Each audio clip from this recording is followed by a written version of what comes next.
So yes, I'm in my late 30s. I'm 30-12, and I'm old.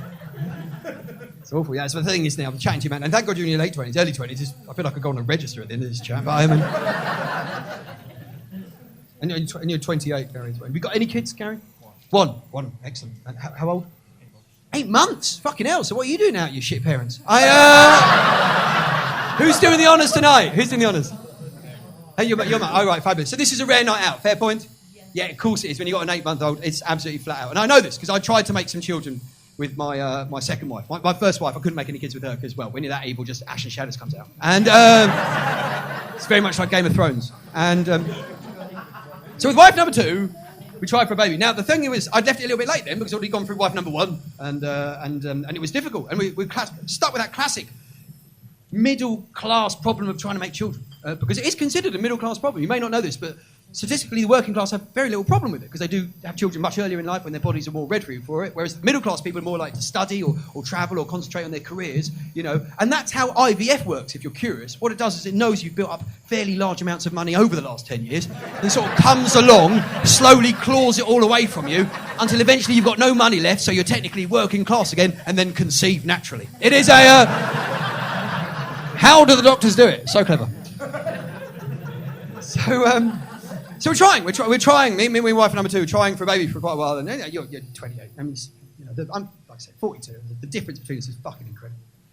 Because I was plugging away, and it's horrible, by the way. The blokes in the room are thinking, oh yeah.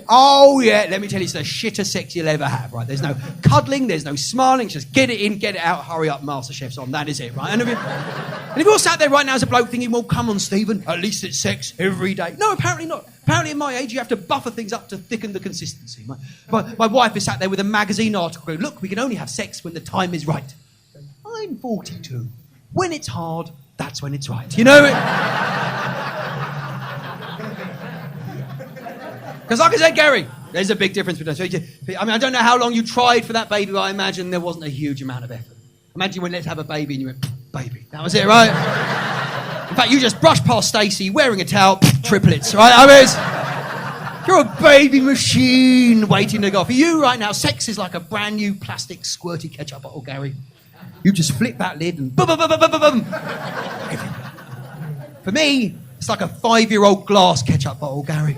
I am there for fucking ages.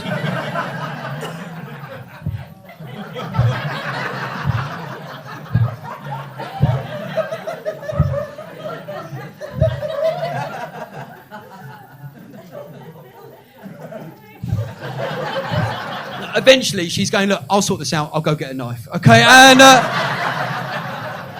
don't get me wrong. There's nothing wrong with me. Like, I've done all the things you're supposed to do to try to make a baby at the time. If you're a man, you're supposed to exercise to keep your oxygen levels high.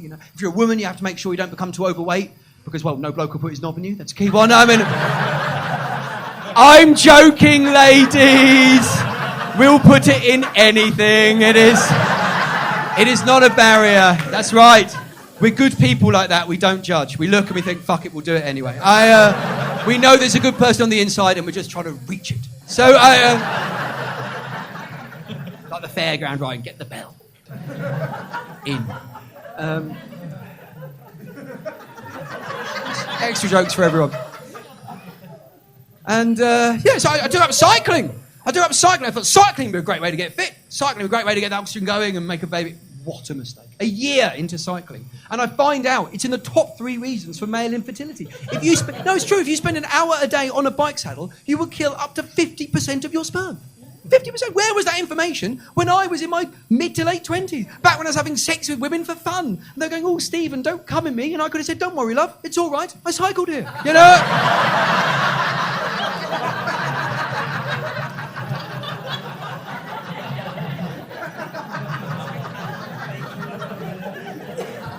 Anyway, it turns out I had something called non-dominant sperm. It's a genuine syndrome. What this means is the sperm will not penetrate the egg if another sperm is trying to penetrate the egg.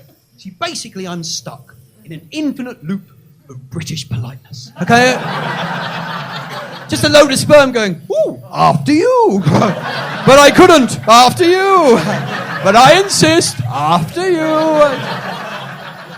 Just there for a while. You know what? It's funny because I did eventually make children. Some rude sperm got through. And it did. And I've got two, and they're brilliant. And for those of you who don't have kids, let me just tell you, I'm tired at a level that you cannot fucking understand. I mean, some of you might now be out having a Thursday night, starting the weekend early, thinking, tomorrow we could probably get on the drinks at midday, fucking leave work a bit early, maybe a few drinks on Saturday, carry through to Sunday, and then by Sunday, I'm so tired.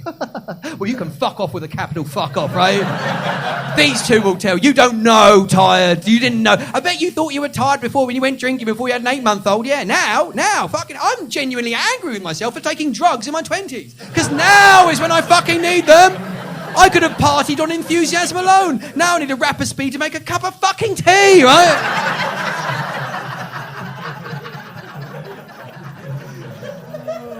But it's great.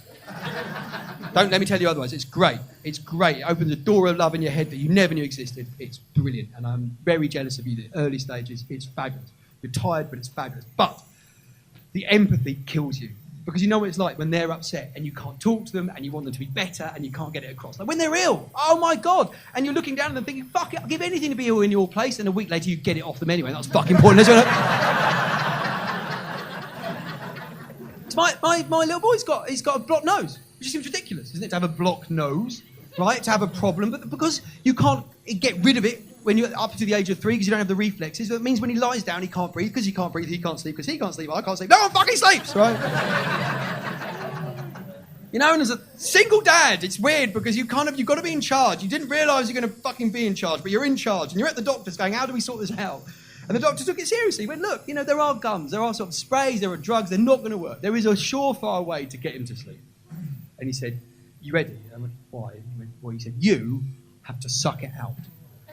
This blocked nose, you have to suck. I know. And yes, there are a few people nodding in the room. There's some people in genuine horror. I was in horror. I thought, that is the most disgusting thing anyone has ever asked me to do. And I've dated an Austrian, okay? So I went... So I thought, okay, fine. But you know what? Yes, you're right. I will have to do that because when I signed up to be a dad, I knew I was going to have to do things I didn't want to do. So later that night, put him down in his cot. Put my hand on his forehead. I thought, well, here we go. Mouth over his nose and... And I did that because I love him. Of course, if I really loved him, I would have swallowed. Those are the rules. But let's not forget. Some of you are sat there in absolute horror. Some of you thinking, what the fuck happens when he's constipated? I know, I am pretty scared too.